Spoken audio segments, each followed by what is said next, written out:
एक बार फिर प्रकृति हार गई और इंसान की डेवलपमेंट जीत गई। पर क्या ये जीत सच में जीत है? हम बात कर रहे हैं हैदराबाद सेंट्रल यूनिवर्सिटी की, एक ऐसी जगह जहां स्टूडेंट सिर्फ पढ़ाई नहीं बल्कि नेचर के साथ रहना भी सीखते हैं। पर आज वही यूनिवर्सिटी एक बैटल फील्ड बन चुकी है, प्रोटेस्ट का, इमोशंस का और एक ऐसे फैसले का जो इन्वायरमेंट के खिलाफ जाता है। हैदराबाद सेंट्रल यूनिवर्सिटी के पास कांचागाची बावली के 400 एकड़ फॉरेस्ट एरिया को लेकर जो हो रहा है वो सिर्फ एक लोकल इशू नहीं है, बल्कि ये डेवलपमेंट और इन्वायरमेंट के बीच की लड़ाई का एक बड़ा मिसाल है।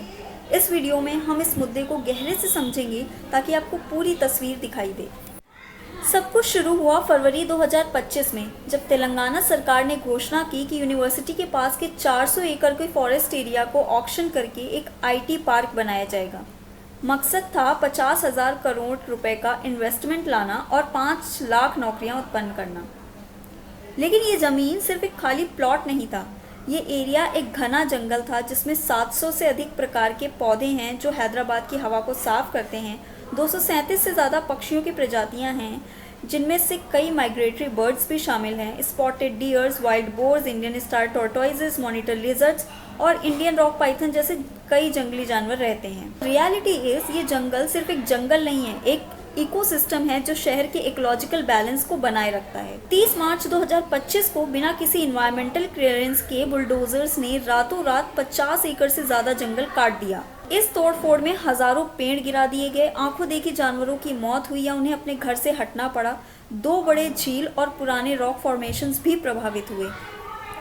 इस विनाश को देखकर HCU के छात्र, फैकल्टी और इन्वायरमेंटल एक्टिविस्ट ने शांतिपूर्ण प्रोटेस्ट किए।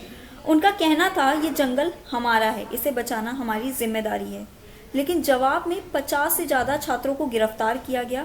ये सिर्फ एक शांतिपूर्ण आंदोलन था जो प्रकृति के संरक्षण के लिए किया जा रहा था।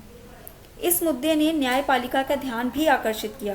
तेलंगाना हाई कोर्ट ने पहले टेम्परेरी स्टे दिया लैंड क्लियरिंग पर। सुप्रीम कोर्ट ने भी अप्रैल 3, 2025 को सरकार को तुरंत ट्री फैलिंग रोकने के आदेश दिए। कोर्ट ने कहा कि ये एरिया इकोलॉजिकल बैलेंस के लिए महत्वपूर्ण है, बिना प्रॉपर असेसमेंट के कोई भी विकास कार्य नहीं होना चाहिए।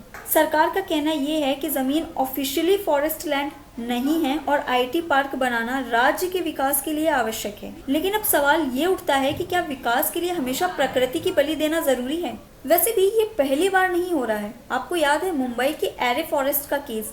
वहाँ भी मेट्रो शेड के नाम पे 2000 से ज़्यादा पेड़ काट दिए गए थे। फिर दिल्ली रेज एरिया, बैंगलोर के लेक्स, हर जगह वही कहानी। पहले ग्रीन स्पेस, फिर ग्रे बिल्डिंग्स। कब तक हम नेचर को सेकंड प्रायोरिटी ट्रीट करेंगे? Global warming, climate change, floods, extreme heat, सब कुछ दिख रहा है, महसूस हो रहा है, फिर भी हम समझने को तैयार नहीं है। नेचर का विनाश करके कभी भी डेवलपमेंट की ओर नहीं जाया जा सकता। हमारे लिए ये समझना बहुत ज़रूरी है कि हर डिसीजन को हम मॉनेटरी पर्सपेक्टिव से ना देखें, because we can't eat money, we can't breathe money. प्रकृति के साथ जीना सीखिए, उसके खिलाफ नहीं। आज के लिए बस इतना ही, मिलते हैं अगले वीडियो में। Till then, stay aware, stay responsible. Thank you for watching.